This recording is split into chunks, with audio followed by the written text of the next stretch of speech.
안녕하십니까. 오늘은 흙이냐 흙가루냐를 놓고 말씀드리겠습니다. 흙을 반드시 흙가루로 표현해야 하는지 설명해 드리겠습니다. 창세기 2장 7절에 그리고 하나님이신 주님께서 그 땅바닥에 흙가루로 남자를 조성하여서 생명의 호흡을 그의 콧구멍들 속으로 호흡하셨으며 남자는 살아있는 혼이 되었다. 여기서 살아있는 혼이 되었다는 말을 유의하시기 바랍니다. 개혁성경은 생명이 되었다 그랬는데 생명이 아니라 살아있는 혼입니다. 혼과 영과 육에 대해서는 다음에 말씀드리도록 하겠습니다. 우선 여기서 더스트를 보겠습니다. 더스트. 이 더스트를 보통 흙이라고 번역했는데 성경은 그렇지 않다는 것을 말씀드렸습니다. 이 더스트는 어스하고는 다른 겁니다. 흙가루라고 번역이 됩니다. 자, 여기서 우선 땅에 대해서 한번 생각해 보세요. 랜드는 땅, 묻 이런 뜻이지만 디어스는 지구, 아니면 특정한 땅 이렇게 가리키고 있습니다. 그 다음에 또 그냥 보통 땅과 하늘 할 때 또 이 단어를 씁니다만 어쨌거나 우선 여기서 오늘 우리가 관심은 흙가루에 대해서 관심을 가지고 여러분들이 집중해 주시기 바랍니다. 계획성경 보면 땅의 흙, 전부 다 킹제임스 번역 땅의 흙, 또 다른 킹제임스 번역 땅의 흙 이렇게 되어 있는데 그렇지 않다는 것을 보여드리겠습니다. 하나님이 인간을 만든 흙은 땅바닥에 널려있는 아무 흙으로 만든 것이 아니고 100% 순수한 흙가루로 만들었습니다. 그래서 인간은 가루처럼 날릴 수밖에 없는 연약한 존재임을 보여줍니다. 맞습니다. 인간은 가루처럼 날릴 수밖에 없는 연약한 존재이라는 것을 이 흙가루라는 단어 속에서도 숨어 있는 것입니다. 욥기 7장 5절에 보면 이런 말씀이 있습니다. 나의 육체는 벌레들과 흙가루로 된 흙덩어리들로 옷 입혀져 있으며 나의 피부는 터져서 엽게 되어 있다. 그럼 전부 다 흙덩어리가 되어 있죠. 번역을. 그 다음에 또 흙덩어리 이렇게 되어 있죠. 이거 그러면 안 됩니다. Clouds of Dust는 뭐냐면 흙가루로 된 흙덩어리입니다. 흙가루로 된 흙덩어리들. 가루와 덩어리는 분명히 의미가 다르죠. 즉 인간의 흙가루 하나하나가 모여서 그러니까 흙가루 하나가 모여서 흙덩어리가 됐습니다. 인간은 흙가루 하나하나가 모여서 흙덩어리가 된 겁니다. 세포 하나하나가 모여서 인간이 되는 겁니다. 이거 잘 이해하셔야 됩니다. 그래서 우리가 지구라고 표현하는 어스는 흙인 것입니다.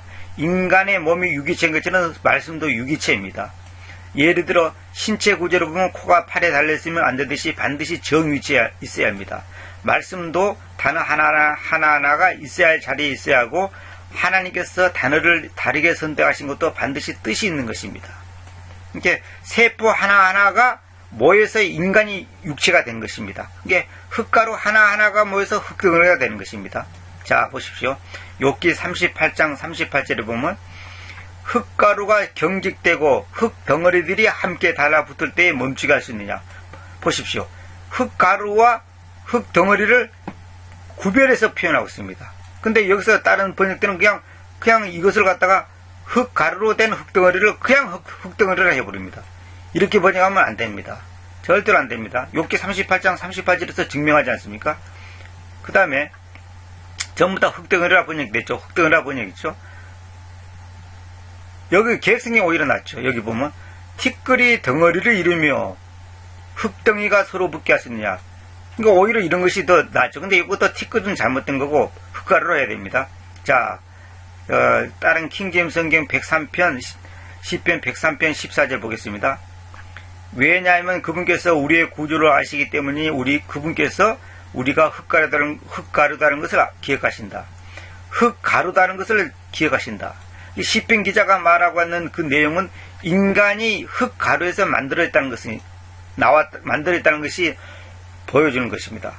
근데 개혁성경에 보면 진토, 또 다른 성경은 먼지, 또 진토 일어났습니다. 그러니까 같이 흙을 하든지 흙가루라든지 같이 먼지라든지 진토라든지 이래야 될 건데 여기서 말하고 있는 흙가루다는 의미가 창세기 2장 17절에 있는 말하고 연결되는 건데 이렇게 달리 번역되어 있으면 절대로 여기에 숨어있는 깊은 뜻을 우리가 알 수가 없는 겁니다.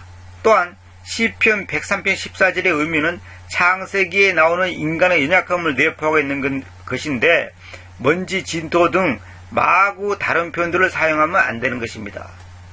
일관성이 없으면 안 된다는 뜻이죠. 흙가루의 주성분은 칼슘, 염소, 철, 나트륨입니다. 반드시 일관성 있게 흙가루로 표현해야 합니다. 그렇지 않으면 의미가 죽어버립니다. 자, 여기서 잠깐 뱀에 대해서만 설명하겠습니다. 창세기 3장 14절에 서펜트가 나옵니다. 서펜트. 여기 서펜트를 제가 왕도뱀이라고 번역했습니다. 왕도뱀은 뭐냐면 독이 있는 큰 뱀을 말한 겁니다. 그 다음에 이 왕도뱀이 하나님께서 뭐라고 하냐면 흙가루를 너가 너의 삶의 모든 날들 동안 먹을 것이며, 하나님께서 뱀 보고 하는 말이 흙가루를 너가 너의 삶의 모든 동안 먹을 것이다. 이 왕도뱀이 결국 뭐냐면 계시록에 있는 것처럼 옛뱀이요, 용이요, 사탄입니다. 이게 사탄. 그러니까 사탄을 상징하는 거죠, 이게. 그러니까 이 사탄은 결국 뭐냐면 인간을 잡아먹는 거죠. 자, 조금 이따가 말씀드리겠습니다. 계획성경에는 흙을 먹을지니 이랬죠. 그 다음에 전부 다 다른 성경에도 흙을 먹을지니, 또 다른 킹제임스 번역도 흙을 먹을지니 이렇게 했잖아요. 그러면 안 되고, 이 성경은 살모사가 있고 독사가 있고 맹독사가 있습니다. 그냥 보통 있는 흔한 뱀, 스네이크는 성경에 없습니다. 그러니까 여기서 성경에는 서펜트, 살모사, 독사, 맹독사 이 네 가지 뱀이 되어 있습니다. 근데 이 네 가지 뱀을 구분 안 하고 전부 다 뱀 해버리면 절대로 옳지 않습니다. 이거는 성경에서 말하고자 하는 의미를 상쇄시켜 버립니다. 왕도뱀이 사탄을 상징한다. 계시록 12장 9절 있죠? 이거 잘 이해하시기 바랍니다. 자, 사탄은 인간의 육체를 자신의 양식으로 삼아 혼과 영을 공격합니다. 바로 그렇습니다. 즉 사탄은 흙으로 된 인간을 양식으로 삼아서 혼과 영을 공격합니다. 아주 소름이 돋는 놀라운 의미가 담겨 있죠. 이건 뭐냐면 사탄이 사람들을 속이는 재료는 철학, 과학, 전통 이런 것들로 사람을 속여서 우리의 혼과 영을 부패시키고 왜곡시켜서 하나님과의 정상적인 교제를 못하도록 막는 것입니다. 인간의 욕심과 자극적인 것과 감각적인 것을 마귀는 계속 유혹을 해서 결국은 인간은 사탄의 밥이 될 수밖에 없는 겁니다. 다시 말해 인간의 육체는 사탄의 밥이 될 수밖에 없는 겁니다. 그래서 사탄이 인간의 육체를 자신의 양식으로 삼다. 이 말을 잘 이해하셔야 됩니다. 그러니까 흙가루가 뱀의 양식이듯이 인간의 육체, 흙가루로 만들어진 인간의 육체가 사탄의 양식이란 말입니다. 이건 무슨 말이냐면 인간은 육체를 이용해서 우리의 영과 혼을 공격해서 하나님과의 관계를 정상적으로 갖지 못하게 한다는 뜻입니다. 자, 창세기 3장 19절 봅시다. 너의 얼굴의 땀 속에서 너가 빵을 먹을 것이니 그 땅바닥으로 되돌릴 때까지 그래야 할 것이다. 왜냐하면 그곳에서 너가 취해져 있기 때문이, 왜냐하면 너가 흙가루에서 흙가루로 너가 되돌이킬 것이기 때문이다. 흙가루에 이어서 흙가루로 너가 되돌릴 것이다. 봐보시죠. 여기 계획성에 보면 흑인이 흙으로 돌아갈지라, 흑인이 흙으로 돌아갈지라, 전부 다 그렇게 났죠. 흑인이 흙으로 돌아가라 이렇게 되어 놨죠. 그러면 이 말의 의미는 하나님께서는 아담을 흙가루로 만들었기 때문에 흙가루로 되돌아갈 것이다 했는데, 이것이 일관성 있게 번역 안 되면 본래 의미가 많이 상쇄되어 버립니다. 자, 창세기 18장 27절 봅시다. 아브라함이 대답하여 말했다. 지금 눈여겨보소서. 제가 주님께로 이야기하려고 내 위에 치하여 왔는데 단지 흙가루와 재들로 있는데도 말입니다. 이게 아담은 자기가 흙가루와 재들로 있다고 하는 것을 알고 있는 겁니다. 근데 여기 전부 계획성이 뭐라냐? 티끌 이렇게 번역했습니다. 그러면 여기서 창세기에서 말하고자 하는 이 흙가루의 의미와, 다시 말하면 아브라함이 말하고자 하는 의도와 여기서 설명하자는 이런 데서 설명하는 의도와는 전혀 맞질 않는 거죠. 그러니까 아브라함이 말하고 하는 것은 인간이 흙가루에서 만들었다는 것을 알고 있는 것입니다. 근데 이걸 똑같이 하지 않고 창세기에서는 다른 번역들은 전부 흙이라 해놓고 여기는 왜 갑자기 티끌이라고 번역합니까? 이게 벌써 잘못된 거죠. 계획성경은 그대로 베껴놨지 않습니까? 이거 어떻게 킹제임스 번역이라고 말할 수 있습니까? 있을 수가 없는 것이죠. 창세기 28장 14절 봅시다. 너의 씨는 땅에 흙가루처럼 있을 것이고 너는 서쪽과 동쪽과 북쪽과 남쪽으로 널리 퍼질 것이며 너와 너의 씨 안에서 지구의 모든 가족들이 복받을 것이다. 자, 너의 씨는 땅에 흙가루처럼 있을 것이다. 흙가루가 바람이 날리지 않습니까? 그러면 온 세상에 퍼진다는 뜻이죠. 근데 여기는 티끌을 해냈죠. 티끌을 해냈죠. 왜 같은 덫을 들어갔다가 저 창세기에서는 흙이라고 번역해놓고 여기를 갑자기 티끌이라고 번역합니까? 이것이 벌써 말이 안 되는 거죠, 이게. 똑같이 티끌을 하든지 똑같이 흙가루 하든지 똑같이 흙이라든지 그래야 되죠. 이거 이렇게 말하면 안 되죠. 자, 욥기 10장 9절 봅시다. 제가 님께 간청하거니와 님께서 저를 진흙처럼 만들어 오셨다는 것을 기억하소서. 그런데 님께서 저를 다시 흙가루 속으로 데리고 오실 것입니까? 그게 주님께서 흙가루를 뭉쳐가지고 진흙처럼 만들었다는 거죠, 인간을. 근데 다시 흙가루 속으로 데리고 오실 것입니까? 이 말은 뭐냐면 원위치로 할 것입니까? 그 말. 우리 인간을 원위치로 되돌아가게 할 거냐 이 말입니다. 그런데 여기 보세요. 개혁성경 보면 흙을 뭉치듯 하셨거늘 티끌로 돌려보내려 하시나이까? 흙을 뭉치로 하셨거늘 보세요. 여기 보시죠.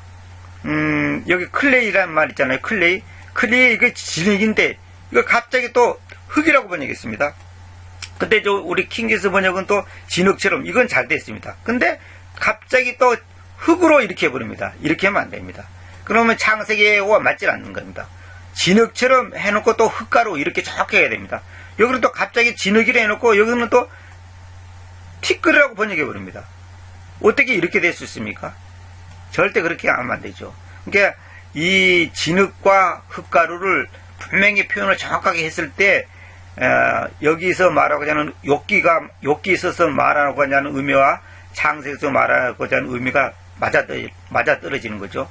창세 30장 19절 봅시다. 그분께서 나를 진창 속으로 던져와서 내가 흙가루와 재들같이 되었다. 근데 여기서 티끌 또 먼지 이렇게 번역해놨죠. 정말로 한심할 수밖에 없습니다. 욥기서 말하는 것과 하는 것은 욥이 주님 안에서 영 안에서 자신이 흙가루로 만들었다는 것을 알고 있는 겁니다. 알고 있어. 그러니까 이 흙가루로 표현해야지만이 의미가 살아나죠. 이 흙가루로 표현해야지. 근데 이거 갑자기 티끌, 먼지 이렇게 그러면 하나님이 인간을 먼지로 만들었습니까? 먼지로 만들었습니까? 티끌로 만들었습니까? 전혀 그렇지 않죠. 욥기서 말하고자 하는 의미와 시편에서 말하고자 하는 의미와 창세에서 말하고자 하는 의미가 딱 맞아떨어져야지 이거 교리적으로 맞아떨어지고 영적으로도 우리에게 교훈을 주는 겁니다.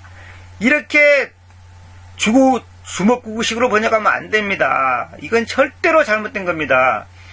이러므로 제가 제 자신을 중하고 흙가루와 재들 속에서 회개하나이다. 흙가루와 재들 속에서 근데 여기 티끌 뭐 문맥상 티끌이 맞다. 흙가루가 먼지와 맞다. 이런 변명을 하면 안 됩니다. 이거 문맥상 그게 문제가 아닙니다. 이거는 욥이 자기가 흙가루로 만들어진 존재라고 하는 그 연약한 존재라는 것을 알고 언급하는 겁니다. 시편 기자와 마찬가지로. 절대 그렇게 하면 안 됩니다.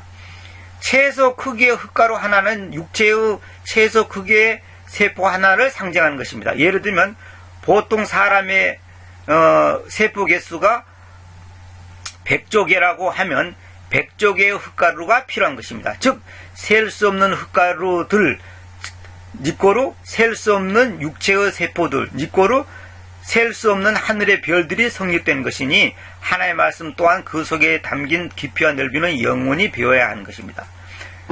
아브라함을 보고 너의 후손이 하늘의 별들처럼 될 것이다 그랬잖아요. 별들처럼 많아질 것이다 그랬잖아요. 그거는 뭐냐면 흙가루를 셀 수 없지 않습니까? 우리 육체의 세포도 사실 100조 개라고 하지만 셀 수가 없습니다. 마찬가지로 하늘의 별도 셀 수가 없는 겁니다. 이것을 다 이거 같은 맥락에서 이해를 해야 됩니다. 이게 흙가루와 육체의 세포, 그 다음에 하늘의 별들, 이것이 같은 겁니다. 다시 말하면 인간을 하나님께서 육체를 흙가루로 만들어서 흙가루를 빚어서 우리 인간의 육체를 만들듯이 우리 세포 하나하나가 구성돼서 이거 조합이 돼서 육체가 됐지 않습니까? 그러니까 하늘의 수많은 별들이 조화를 이루어서 우주의 그 아름다움과 그 하늘의 그 놀라움을 표현하고 하나님의 그 솜씨를 표현하고 있지 않습니까? 이것이 일관되게 딱 맞아떨어지는 겁니다. 그러니까 여러분들이 이런 번역들을 그냥 흙이면 어떻고 흙가루면 어떠냐, 뭐 인간이 뭐 그걸 뭐 구원받는데 무슨 의미가 있냐, 무슨 영향이 있느냐, 천당 가는데 무슨 지장이 있느냐 이렇게 생각한다면 그 사람은 하나님의 말씀을 모독하는 겁니다. 하나님의 말씀을 한마디 한마디 단어 하나하나가 정확성과 일관성이 있어야 됩니다. 정확하지 않고 일침성을 강조한다는 것은 아무 의미가 없는 겁니다. 일관성이 없으면 특별한 경우 외에는 모든 그 명사들이 일관성이 있게 해야지만이 교리적으로 딱 맞아떨어지는 겁니다.